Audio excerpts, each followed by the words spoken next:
we all have heard the term alpha males, and I guess the term was coined by some guy who was studying, was it foxes? Do you remember?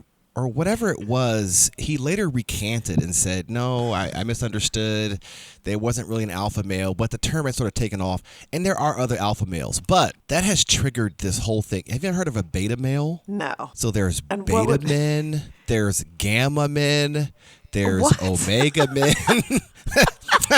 there's delta men, there's sigma men. It is such a man thing to have all these terms, yo. It is so ridiculous. Yeah, and there's like full descriptions. Are you a gamma? Are you a beta? Are you a this? Because alpha, it was like, okay, maybe you don't want to be an alpha, but then like beta men were like subservient a little bit, and they all have these very loose ties to the animal kingdom.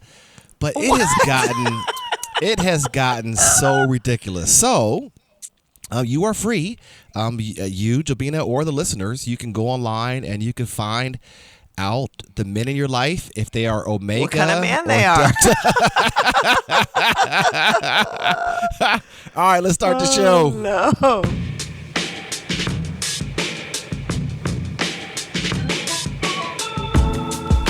Hey everyone, this is Luther Palmer. And I'm Jobina Scott. And welcome to One Episode Stand, a podcast where each episode we watch and discuss the series premiere of a new television show. And then, like the Rolling Stones we are, we move on to the next show. Everybody's out here having one-night stands, so we are having one-episode stands. We love them and leave them. We hit it and quit it. We tap it and scrap it. And we do it for you, the listeners, to help you figure out what new shows to watch and what new shows to skip. Jobina, how are you doing? Your voice sounds a little, just a little scratchy. I lost my voice. Uh-huh. I actually lost my voice, which has not happened to me in such a long time. I remember when I first started teaching. Too much New Year's Eve Too much partying with my 4-year-old and my 7-year-old. No. I used to lose my voice all the time as a first-year teacher because you talk so much. Yelling. You were yelling and screaming at the children. I was not screaming, but you talk so much, and I would lose my voice all the time. But it has been a long time, but it left me, and now it's on its way back. So do teachers have like a strategy? Like, girl, you better get some lemon water and honey and... You know what? No one tried to help me my first year with that particular problem. I didn't get any advice. I just kept losing my voice. And they're like, Right. Good luck to you. Good luck. All right. Today we are talking about alpha males. Okay, so Luther, this show's on Netflix. We're back on Netflix. You're home. You're home. This is my home base. The home base is Netflix. And this is a 30-minute show about 4 men. It's set in Madrid, right? They're in Madrid, Spain. Is it Spain? I couldn't figure out what the native language was. Yeah, it's definitely Spanish, and I think they are in Spain. I feel like I saw something that said Madrid in the background. Okay. So I think they're in Spain. I'm not aware of. I know you're never aware of the location. You're like, now, are they in Texas? Right. Okay, so I was 15 minutes into the show and immediately messaged you and said, Jobina, we have to talk about this show because there's so much in it. So much here. So you didn't know anything about the show before we picked it, right? Not a thing. And I didn't either. I don't know. I'm trying to think of how it came to me. I guess Netflix was like, Luther, you're going to want to see this show. You're going to want to see it, yeah. So let's talk about what the show is about then. These 4 guys are each at a unique crossroad in their life. Mm-hmm. So you've got Santi, who's a divorced dad, who's like bringing his daughter in and raising a teenager. Right. You've got Luis, who's a cop, who's struggling with his own issues.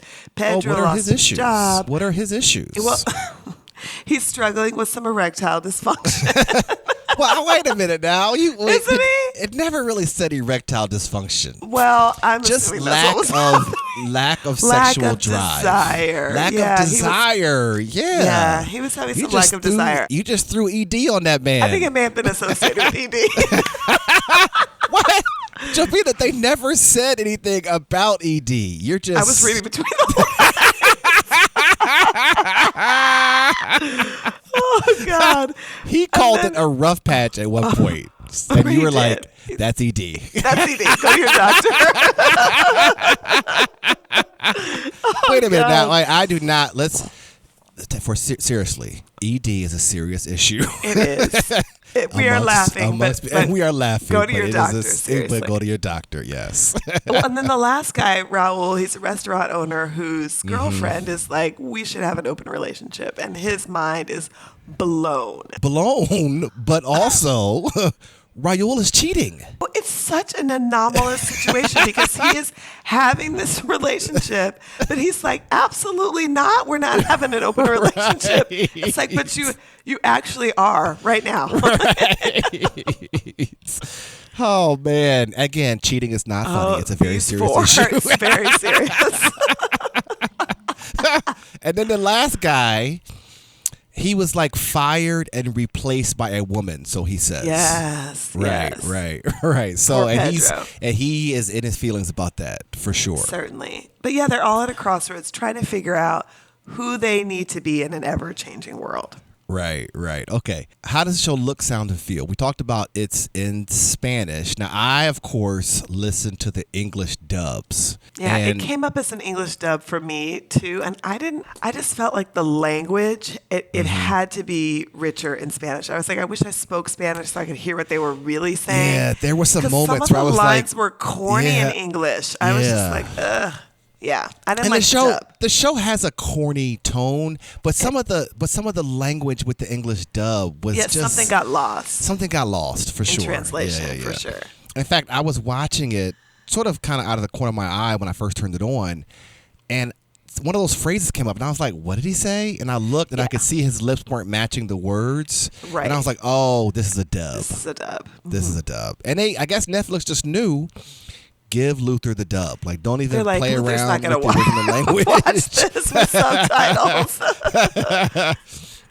But it's a comedy. It has some adult because it's about relationships. It has some adult themes. Like there's a comical scene was one of their kids takes a butt plug to school. So like that kind of situational comedy. The guys I think they kind of stumble and bumble their way through the show. It's actually talking about a serious issue, but it's a light show. It is very light very and light funny for sure. Yeah. Right. Okay. So, what is the show really about? Okay, you tell me what you think it's really about. So it's interesting because we asked this question of all the shows. Because there's usually some type of subtext going on or whatever you call it. For this show, it's very overt. Like the show is about privilege, and one of my favorite quotes of all time, is this quote: "When you're accustomed to privilege, equity feels like oppression." And wow. Yes. And these guys. Especially the one who got fired for the woman, right? He felt oppressed, and he kept using this language of people have to lighten up, people are oversensitive. It's like a war on the Y chromosome. I got replaced by a woman. Like he felt oppressed, and I'm not sure that the others felt necessarily oppressed, but they definitely sensed a changing world, and like you said, they need to figure out who am I. Who am I in it? Yeah. In this new world. Well, and I think they're all recognizing that they can't necessarily be the version of themselves that they are right now. Right. And continue to feel comfort and in this ever-changing society and world. It's interesting that I stumbled upon this show because my brother recently told me that he had a sit-down conversation planned with his sons about masculinity. Huh. Oh, good job. I know, right? And I was thinking, good job. Man, this is a conversation that needs to be had. Wait, you don't really know what he said. I mean, he could have said some very terrible things. Yeah, right. I'm making we got to keep these women in check. We got to keep these women in check. Right. They're getting too powerful. Right. No, but even the way he didn't laugh the whole conversation because I think it was kind of personal to him and his sons. But I was thinking, man, we always think about the talk in return to sex, but Yeah. now it's time to start having a talk about masculinity to our sons. Yes. Yeah. So I love that. I was happy for him, and I was happy for his kids. He's got a 16-year-old son and a 14 or 13-year-old son. He said the 16-year-old son was inquisitive and interested. He said the 13, 14, he just wasn't ready for it. He wasn't ready for it. Yeah. He just wasn't ready for it. So, but go dads. Every dad should be doing that. Yeah, if you have the right message. Right. Run it by not, us first, and then we'll approve it. Because I think, actually, now that I think about it, I think men have been having masculinity conversations with their sons, but giving the wrong message, right? Oh yeah, the whole boys toughen don't cry, up, all you gotta that be a man. Yes. Right. So we need a different masculinity conversation. Okay, more or less. What did you want to see more or less of in this show? I liked the way they started with these guys in this deconstructing toxic masculinity class. Right. And then subsequently started the tale of each of their lives. Right. I just want them to keep going down that road of everything's unfolding. You're figuring out both what's happening to them, but also why it's happening to them and some of their backstory. So I just like the way they're telling the story, and I want them to keep at it because I really want to know and understand these guys even more. What was the phrase they had to say? My name is Luther, and I'm a sexist. Right. Yeah. And the one guy couldn't say it. The one guy was like, I can't do this. Raul was like, I'm not doing it. I'm out. So, and let me ask you this. Which character was the most ridiculous to you? Oh, this is a good one. Because they are a little bit caricaturized. Oh, but wait. I'm glad you said that. You said they're caricaturized. And I thought the same thing too. Like these guys are any guys like that? And then I had to stop myself. Are any guys really? I had to say yes, Jobina. I have had these conversations. You have one of each of these friends. No, I have dozens of each of these friends. Like I have had these conversations, and as ridiculous as these guys look on screen, they're real. They are so very real. It is unbelievable. And it's just like, down to there's an attack on men. It's like, really, bro? An attack on men? Right. Like, like, is that real? Like, did you really want to say that? You're struggling. Like, who would think that there's an attack on men? But my God, there are millions probably of people who think that men are under attack. It is, and this is that whole where I talk about this guy talked about this distress of privilege of just like you have this sense of other people are holding me accountable or it's not my fault, right? I hear that a lot too. We're entitled to advantage. Yeah. That's to me what I felt like each one of these men felt entitled to advantage, especially Pedro. Like he felt like he should be where he is. Now Pedro was which one? No I don't woman. remember the names. He's the one who got fired. Okay, right, He's the right, one who got fired. Right. Yeah. No woman should come and take his place because his point of view, his perspective of the world was the absolute right thing to lead this TV station. Right. Yeah. And we see it. Interesting. We see it all the time. Like a lot of Christians feel under attack, and they feel like Christians are being persecuted in America, and it's like, dude. All of the congressmen are Christian. Like, I think I looked up the stat. It's like 88% of congressmen are Christian. All the presidents are Christian. Like, all the lawmakers are Christian. Like, y'all are not under attack, bro. Like, you're not at all. You're in fact, really you're not. attacking. But I looked up. So this is another tangent here. I looked up social privilege and what are the areas of social privilege. I'm just going to read the list that I found. So religion, race, sexual orientation, age, height. I keep forgetting about height, right? Like height is a big deal. Privilege. Weight is a big deal. Physical attractiveness. Have you ever discussed pretty privilege? Yes. How do you feel about it? I've actually discussed it with my daughter. Oh, really? Because my daughter is such a pretty girl, and she has daughter. seen it in her own life. She's seen it in her own life manifest. Like, she's like, sometimes the way teachers will treat her. Like, we just talked about both that, yes, it is an advantage and why it's kind of an empty advantage, and that you got to have something behind the pretty. Now, what does that mean, empty advantage? Talk about that. Well, it's an empty advantage in that it may get you in the room, but if all you are is pretty, Right. you're like eventually Right. that privilege is gonna go Right. away. Right. So ability, disability, neurology, which came up with extraordinary attorney Wu, gender, which is discussed here, gender identity, sexual orientation, nationality. Yeah. This one was interesting that I hadn't thought about before. Geographic location, just where you are, is a privilege, and the level of education. In that, it's you're more privileged if you live where? Yeah, I think like certain neighborhoods, right? Okay. Then there's like sub-privileged levels, light skin privilege in the black community, like colorism. Yep. And then I think there's this one called passing privilege, which means you are from a disadvantaged group, but you do not immediately appear that way. And I thought that was very interesting. I hadn't thought about that. But people who may have a neurological disadvantage or difference, I'll say it that way, who have a neurological difference, don't appear that way, but don't present right. that way. So they have some passing privilege. So there's also this really cool TED Talk called "An Unexpected Tool for Understanding Inequality."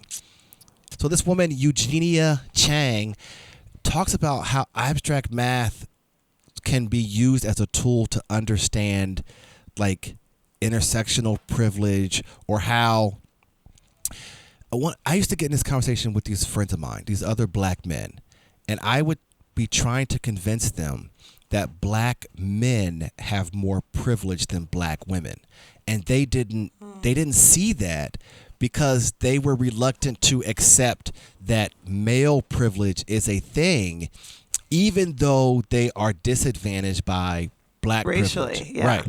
And her TED Talk sort of helps to describe that and show that, even if you don't love math, right? She has a very visual and graphic representation. I was going to say you would pick one about math. I did a TED Talk myself about math, by the way.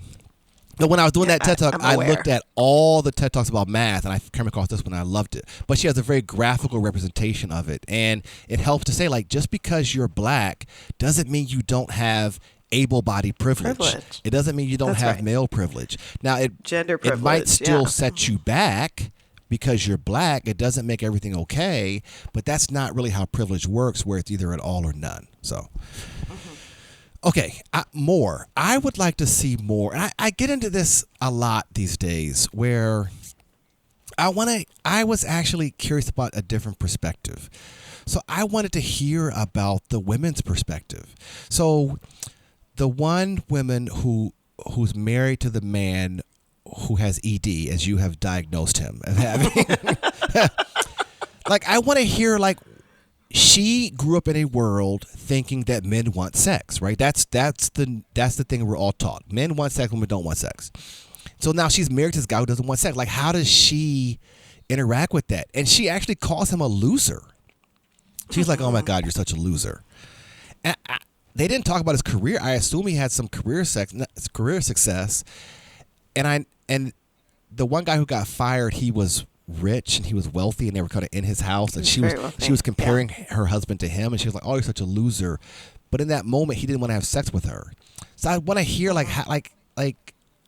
and I know women who are in these types of marriages with men who have low sexual desire, and they're completely baffled by it. Like they're like, what the hell is going on here? See it coming, right? Yeah. Whereas men who are in relationships with women who don't want sex, it's like typical, like it's almost expected. So I would like to hear like her take on it. Even in the show, the guy who got fired for the woman, right? I want to hear that woman's perspective, because she was hired to like save this company who had clearly for years ignored gender issues. Right. And now they come in and hire this one woman and sort of ask her to save the company. And we hear the stories about the men all the time. I would like to hear the stories about the women. About the women in the series. Who are embracing a changing world, who are also caught off guard by the way things are changing.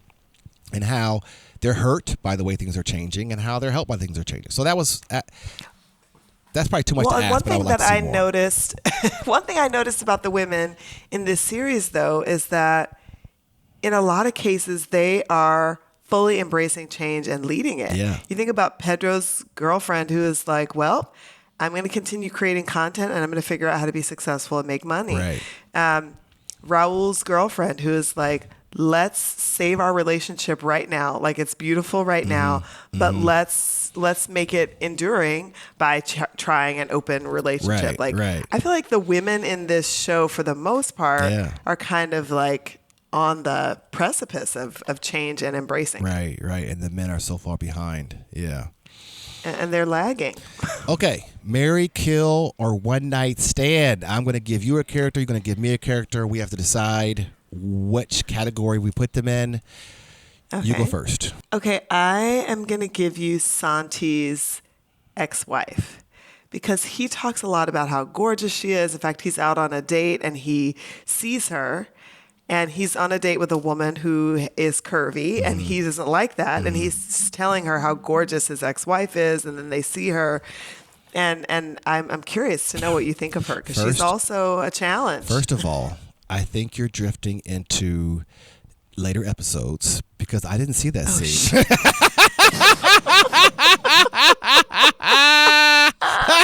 I abided by the rules of our premise. I've been watching it. And I was like, I want to see more, but I'm going to do the right thing, and I'm going to stop. I'm sorry. Okay, back up. I'm going to give you... No. That's fine. So you'll take her. His ex-wife... But see, and I don't know how she's portrayed in later episodes, again, because I obeyed by the rules. But in the first episode, she was a lot. She was a handful. Horrible. Like, she's screaming at him from outside. She got him arrested for... that was the other thing. He's divorced and raising this daughter, but he also is interacting with the court and legal system around parenting and custody and things like that, which has changed for men as well. So that was a sort of dynamic. I don't think I would touch her with a 10-foot pole. I would kill her. Like I would kill her because some guys like the drama. They like the fierce and all. I'm not. No, I'm gonna kill her. You're a no drama kind of guy. She's dead. Well, I'm gonna ask you about her ex-husband. And you have all the names. I didn't write the names down. Santi. So I like Santi because it's like short for Santiago, which I think is such a nice nickname. Yeah. That being said, I don't want anything to do with Santi either. Why? I think Santi is so wishy-washy. Jopina, I thought for sure you were gonna marry Santi. I even thought like I shouldn't even ask her this because she's clearly gonna marry him because she's mushy and he's mushy. No, I can't have mushy and mushy together. No, I'm gonna bury Santi right next to his ex-wife that you just murdered. But I thought Santi reminded me of Fleischman a little bit. Not to me. Like, what he's missing is that he's not... Fleischman is so introspective. That's why I like him, because he knows who he is, he knows who he wants, and he's really reflective. Right. Santi, on the other hand, just appears to be bumbling through life. Right. It's a no for me on Santi. Okay, all right. Anything else we need to talk about in this show? I mean, they're so caricaturized, but so real. So real. I have a friend who I'm gonna provide a disclaimer before I start this story because I'm gonna laugh when I tell this story, but it is so bad. I have a friend who cheated on his wife, had sex with a stripper in a strip club. Oh my God. And then started paying sex workers to have sex with him. Oh my gosh. Right? What? He confesses to his wife. She, in that discussion, says, okay, look, I get it. How about we just have an open relationship? He is beside himself and says, No. hell no. Like it was such a ridiculous story of a person who clearly is struggling with monogamy, but couldn't like unlock his brain to accept his wife also perhaps being with someone. Oh. And that was the struggle of the character in the show. Like he had a long-term cheating relationship with the woman. Oh yeah. Yes. And his girlfriend even asked him, it's been 3 years, have you never been attracted to anyone else? He's like, no, I've never been attracted to anyone else. And it's just like the irrationality. Yes. It is just so bad. And it's just like, come on, guys. Like, we got to do better. We got to do better. So it's interesting in your story about your friend and the parallel to Raul, whose girlfriend has proposed this open relationship, is he's also telling the woman he's cheating with, like, I'm going to marry her, so we're going to have to break this up. Right. And I'm like, but you have been dating her for 3 years and surreptitiously, like, seeing this other woman, and now you need to break up because you're getting married. It just made zero sense. And he's not going to break up with the woman, the side piece. No. It's never going to happen. He's going to keep, I mean, it'll be a week, a month, 2 months, and then they'll be calling her back in. Okay, so now for the question. I usually, so we have a script for this part of the show, and I say, and now for the question we've all been waiting for, but we have not been waiting for this question because we know you've watched more episodes. Like, we know you did not make this a one episode thing. How many shows did you watch? Jabina, how many shows did you watch? I'm on episode 4. It's funny because it's actually not a rule. We don't really have a rule against watching the show. We only talk about the first episode, so it's totally fine. So you've clearly been watching. I have not, but I'm going to watch. I'm going to continue watching. In fact, the only reason I didn't watch more is because I actually want to go back and watch some other shows that we had on our list. So, but yeah, I'm all into this show. All in. I love it. Okay. I think that covers it, right? Covers it. All right. Thank you all for listening to One Episode Stand. If you enjoyed this episode, you can subscribe to the podcast to be alerted when new episodes drop. If you're listening on iTunes, please give us a rating. The theme music is Freedom by Paradox Hip Hop. And we'll be back next time with another series premiere. Jobina, let's end on this. Every story has a moral. What was the moral of this episode? Don't be a man. Don't be a woman. Don't be Being a man is out. It's out. Being a man is so 90s. Don't do it. It's hard being a man in this changing world. Y'all are being persecuted. That's my moral. It's hard. The struggle is real for men in this world. And if you are not listening and if you don't have your eyes open, it's only going to get harder for you. All right, everybody. Bye, everybody.